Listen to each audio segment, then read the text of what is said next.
करना चाहता हूं। माननीय अध्यक्ष महोदय, ये भोपाल ही नहीं देश का महत्वपूर्ण मुद्दा है। माननीय अध्यक्ष महोदय, आपने 0 आवर में मुझे लोक महत्व के प्रश्न में बोलने का अवसर प्रदान किया। इसके लिए मैं भोपाल लोकसभा की 35 लाख जनता की ओर से आपका दिल की गहराइयों से धन्यवाद करता हूं। माननीय अध्यक्ष महोदय, 2 दिसंबर 1984 की वो दरमियानी रात का 1 बज रहा था। हमारा पूरा भोपाल गहरी नींद में सो रहा था। अचानक लोगों को बिस्तर में खांसी चलने लगी, आंखों में चलने लगी। माननीय अध्यक्ष महोदय, मैं बताना चाहता हूं कि इसके अंदर हमारे कई हजारों लाखों लोग मौत के आगोश में सोए हुए थे और उस मौत के मंजर को मैंने भी अपने आंखों से देखा है। माननीय अध्यक्ष महोदय, आज मैं सदन के सदस्य के रूप में आपके सामने ये बात रख रहा हूं कि इस भीषणतम त्रासदी को आज लगभग 40 वर्ष हो गए हैं, लेकिन आज भी वहां पे मौजूदा जहरीला कचरे का निष्पादन नहीं हो पाया है। आज भी वहां कीटनाशक दवाइयां बनाने वाली बहुराष्ट्रीय American company union carbide India limited कारखाने का 337 मीट्रिक टन कचरा निष्पादन के लिए बचा है। माननीय अध्यक्ष महोदय, मैं देश के यशस्वी प्रधानमंत्री आदरणीय नरेंद्र मोदी जी का, पर्यावरण वन जलवायु केंद्रीय मंत्री आदरणीय भूपेंद्र यादव जी को इस बात के लिए बधाई देता हूं कि जिनकी अध्यक्षता में गठित ओवरसाइट कमेटी में 126 करोड़ रुपए की धनराशि यूनियन कार्बाइड के कचरे के निष्पादन के लिए मार्च 2023 में उपलब्ध करा दी गई। माननीय अध्यक्ष महोदय, 1 साल से ज्यादा समय बीत गया, कचरे का निष्पादन आज तक नहीं हो पाया। भोपाल की जनता ने मुझे सांसद प्रिया सरोज जी, एडवोकेट प्रिया सरोज जी, आप कहना क्या चाहते हैं तो बताइए। मैं ये कहना चाहता हूं कि शीघ्र आदरणीय मंत्री जी को ये निर्देश दें कि जब 126 करोड़ रुपए की धनराशि कचरे के निष्पादन के लिए उपलब्ध करा दी है तो वहां के कचरे का अतिशीघ्र निष्पादन होना चाहिए। एडवोकेट प्रिया सरोज। माननीय अध्यक्ष जी, आपने मुझे सदन में पहली बार बोलने का अवसर दिया, इसलिए मैं आपको मछली शहर की देवतुल्य जनता की तरफ से आपको बहुत बहुत धन्यवाद, आभार व्यक्त करती हूँ। माननीय अध्यक्ष जी, मैं आपके माध्यम से माननीय रेल मंत्री जी का ध्यान अपने संसदीय क्षेत्र मछली शहर जनपद जौनपुर उत्तर प्रदेश के अंतर्गत eastern railway Aunrihar Jaunpur rail के मार्ग की किलोमीटर 26/9 से 27/0 की ओर LHS के निर्माण कराए जाने की ओर आकृष्ट करना चाहूंगी, जहां पर स्थानीय लोगों द्वारा काफी समय से समस्याओं का सामना करना पड़ रहा है, जैसे स्कूल वाहन, गैस वाहन, एम्बुलेंस, शादी विवाह जैसे समस्याओं से जूझित है। LHS न होने के अभाव में लोगों को लंबी दूरी तय करना होता है, जिससे क्षेत्रवासी को बहुत सी कठिनाइयों का सामना करना होता है और ADM जौनपुर के द्वारा भी अनुरोध किया जा चुका है। सीनियर डिविजनल इंजीनियर वाराणसी तृतीय ईस्टर्न रेलवे द्वारा LHS के निर्माण हेतु 3 करोड़ 53 लाख का खर्चा बताया गया है। बजट के अभाव के LHS का निर्माण कार्य रुका हुआ है। महोदय, मैं आपके माध्यम से माननीय रेलवे मंत्री जी से अनुरोध करना चाहूंगी, कथित रेल खंड पर होने वाले खर्च की स्वीकृति अपने स्तर से देने की कृपा करें। धन्यवाद।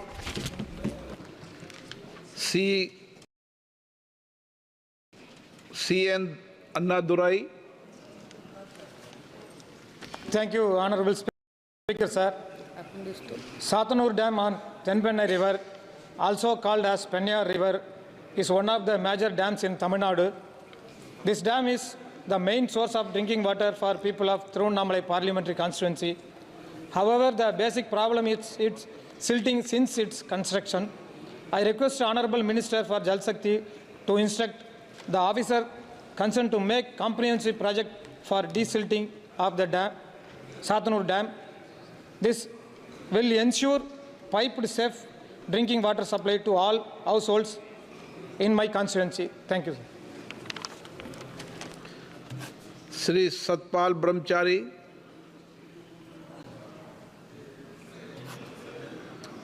Arvind Samant ji.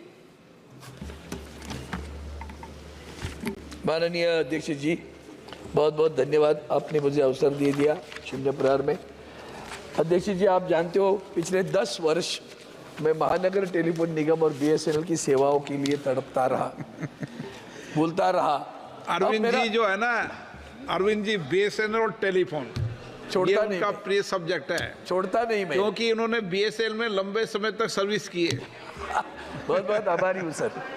तो कृतज्ञता का भाव है, वो कृतज्ञता का भाव है। आज थोड़ा सा आशा का किरण देखता है कि ज्योतिरादित्य जी आने के बाद कुछ कदम उठाए। मेरा कंसर्न ये है सर, मैंने प्रधानमंत्री से लेकर सभी को खत चिट्ठियाँ लिखता रहा। अब ऐसी हालत हुई है कि पिछले 2 बजट में सरकार ने प्रावधान किया, प्रावधान करने के बाद पैसा कहाँ गया वो उससे मैं चिंतित हूँ। अभी भी इस बजट में 1 लाख और कुछ करोड़ रुपया सरकार ने दे दिया है, प्रावधान किया है। तो ये प्रावधान 1.18 लाख करोड़ इतना पैसा प्रावधान दिया है। अब ये स्थिति है कि आज नए जो वापस से सारी निजी कंपनियों ने भाव बढ़ाए तो बीएसएनएल की सबको याद आ गई, मुझे बहुत अच्छा लगा। चलो याद तो आई मांग की। अब बीएसएनएल के बारे में मेरी आपसे मांग है कि 2 तरह की चल रही है। इन्होंने जो स्कीम लाई वॉलंटरी रिटायरमेंट, जो तकनीकी कर्मचारी घर गए, अब क्या वो क्या होटल है क्या, चद्दर बंदो कचरा निकालो, टेक्निकल लोग लगते हैं, सेवा कर नहीं पा रहे। तो मैं आपके माध्यम से मांग कर रहा हूँ, आज भी आप यहाँ अध्यक्षों में सारे मंत्री परिषद को कहता हूँ, हर एक जन आपकी माध्यम से हमें क्या मिलता है, बीएसएनएल का ही मोबाइल मिलता है ना, तो चलना तो चाहिए कि नहीं चलना चाहिए। तो मैं आपसे अपेक्षा करता हूँ कि आपके माध्यम से सरकार सभी मंत्री बीएसएनएल का टेलीफोन इस्तेमाल करें, मोबाइल इस्तेमाल करें, ताकि उनको पता चले कहाँ सेवा मिलती है कहाँ नहीं मिलती है। दिल्ली मुंबई जैसे शहरों में नहीं मिल रही है सर, बीटीएस टावर खड़े नहीं कर रहे हैं, इतने पैसे जा कहाँ रहे हैं, तो उसकी जांच की जाए और जल्द से जल्द बीएसएनएल को रिवाइवल किया जाए। सरकार ने प्रावधान किया, मॉनिटरिंग कमेटी की आवश्यकता है, वहाँ कुछ बदलाव आए हैं और चाहते हैं कि बीएसएनएल की सेवा लोगों के घर तक पहुँचने वाला एक ही देश में टेलीकॉम सर्विस है, जो धंधे की बात नहीं करता, जो सेवा की बात करता, उसका नाम भारत संचार निगम और महानगर। कालीचरण मुंडा। तो मैं सोचता हूँ कि आपके माध्यम से सेवा, कालीचरण मुंडा, तभी तो मुझे ऐसा अवसर मिले कि इनका दोनों का अभिनंदन करे और सेवाएं अच्छी हुई ये बताने का अवसर मिले, यही मैं अपेक्षा करता हूँ। धन्यवाद सर। इधर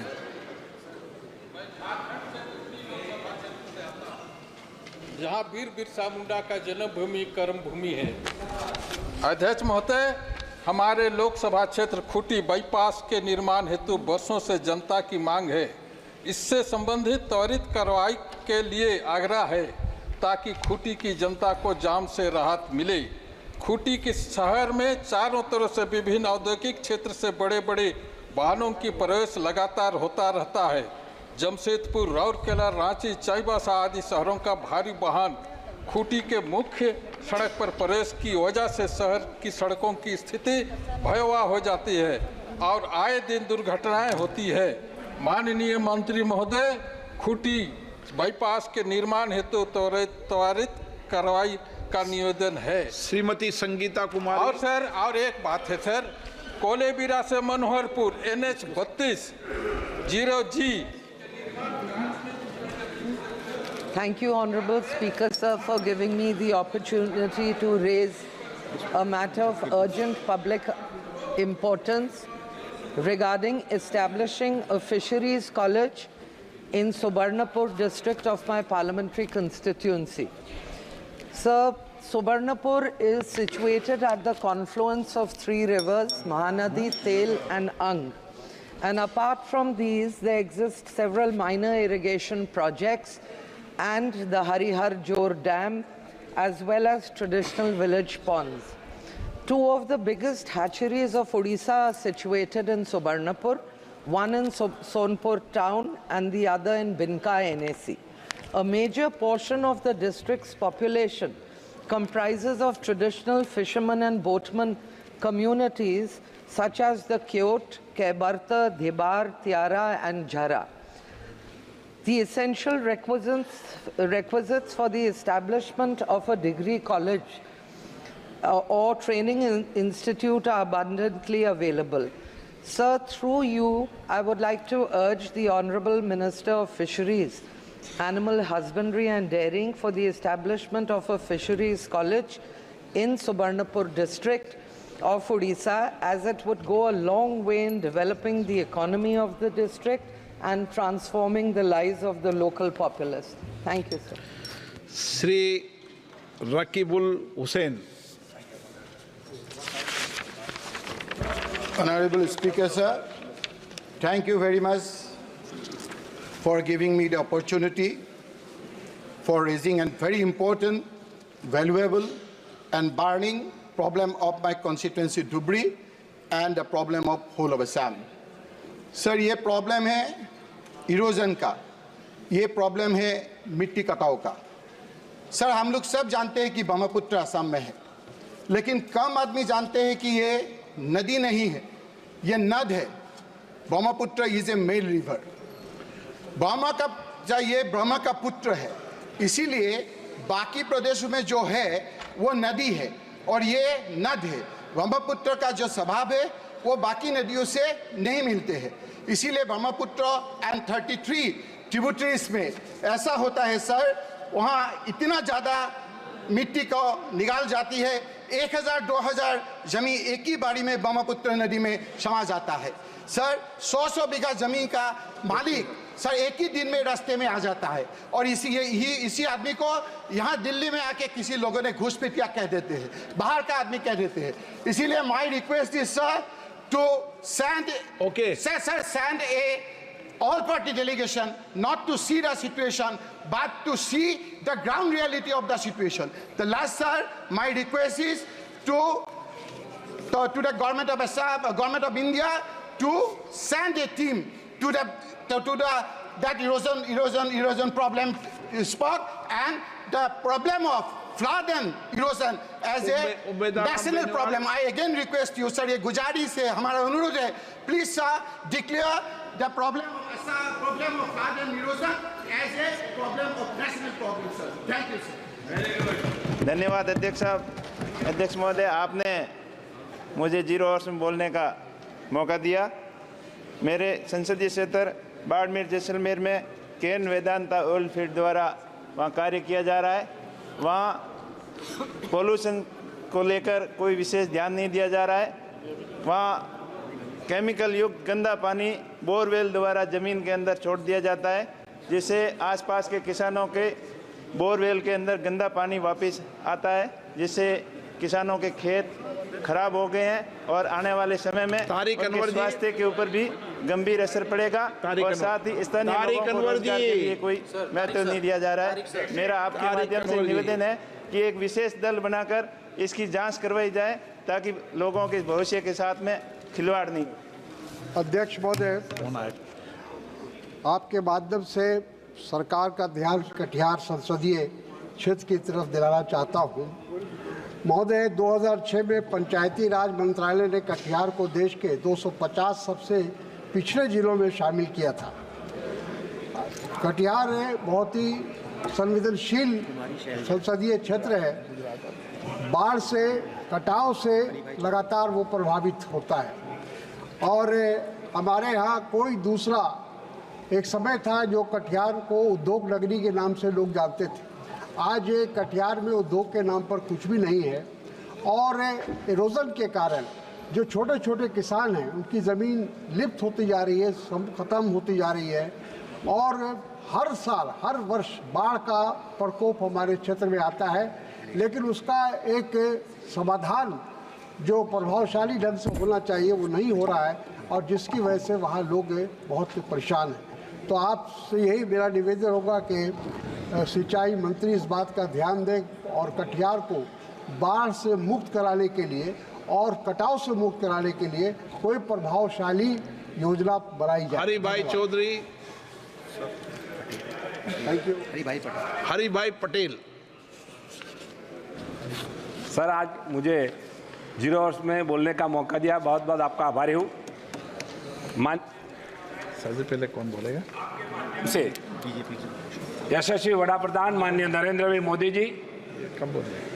और पार्टी के वरिष्ठ नेताओं एवं गुजरात मेहसाना की देवतुल्य जनता एवं कार्यकर्ताओं को बधाई देना चाहता हूं, जिसकी वजह से सदन में पहली बार जनता की मांग को रख रहा हूं। माननीय अध्यक्ष महोदय जी, मैं आपका ध्यान मेरे संसदीय क्षेत्र के मेहसाणा शहर में पुलिस मुख्यालय से हाईवे गुरुद्वार तक रेल ओवरब्रिज बनाने की ओर आकर्षित करवाना चाहता हूं। मेहसाणा एक बड़ा विकसित शहर है एवं मेहसाणा रेलवे स्टेशन के दोनों तरफ शहर बसा हुआ है। एक तरफ से दूसरी तरफ जाने के लिए पुराने अंडरपास के अंदर से जाना पड़ता है, गुजरना पड़ता है। मानसून में ज़्यादा बारिश होने के कारण पानी भराव से रास्ता बंद हो जाता है। उसी समय में हॉस्पिटल एवं स्कूल के बच्चों एवं आम जनता को आने जाने में बहुत कठिनाई का सामना करना पड़ता है। यहाँ तक भी यह देख गया है कि कभी कभी मरीजों को अस्पताल पहुँचाने में बहुत मुश्किल होती है। अतः मेरा आपके माध्यम से माननीय रेल मंत्री जी से आग्रह है कि उक्त रेल ओवरब्रिज को जल्द से जल्द बनाया जाए। साथ में यह भी बताना चाहता हूं कि पूर्व में भी समय समय पर इस रेल ओवरब्रिज की मांग होती रही है। आभार।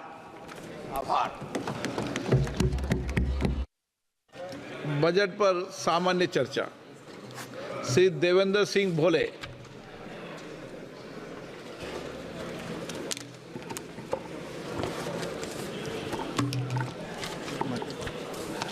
माननीय अध्यक्ष जी, आज हमारे लिए बड़ा ये अत्यंत गौरव का विषय है कि आपके द्वारा बजट पर बोलने के लिए मुझे अवसर प्रदान किया गया। मानवर यह बजट केंद्रीय बजट 2024-25 के सराहना के लिए खड़ा हूँ। हमारे मन में देश के प्रधानमंत्री नरेंद्र मोदी जी के दूरदर्शी नेतृत्व के तहत यह बजट 2037 तक विकसित भारत का के प्रति हमारी अडिग प्रतिबद्धता का प्रमाण है और प्रधानमंत्री की दूरदृष्टि और समावेशी विकास के प्रति हमारे समर्पण देश की प्रगति को और संचालित करते हैं। मानवर जहां ये बजट 11 सितंबर 1893 को, जिस समय दुनिया के लोग भारत को कमज़ोर भारत बताते थे, उस समय 17 साल की उम्र में स्वामी विवेकानंद जी ने अपने उद्बोधन में आने वाले समय में भारत को मजबूत भारत का बनाने का जो संकल्प लिया था, आज यह बजट भारत के प्रधानमंत्री के नेतृत्व में हमें पूरा करने वाला बजट है। मानवर जहाँ तक आज डॉक्टर B.R. अम्बेडकर ने कहा था कि किसी भी समाज की प्रगति उसकी क्षमता पर निर्भर करती है और ये बजट उसी सुधार की भावना को दर्शाता है और हमारे राष्ट्र को उज्जवल और समावेशी भविष्य को ले जाता है। वही मानवर में कहने में यह भी नहीं हिचकना चाहता हूँ कि हमारे ऐसे नेतृत्व करने वाले जिन्होंने संविधान सभा में जाने के लिए इस लोकसभा का सदस्य होना जरूरी होता है,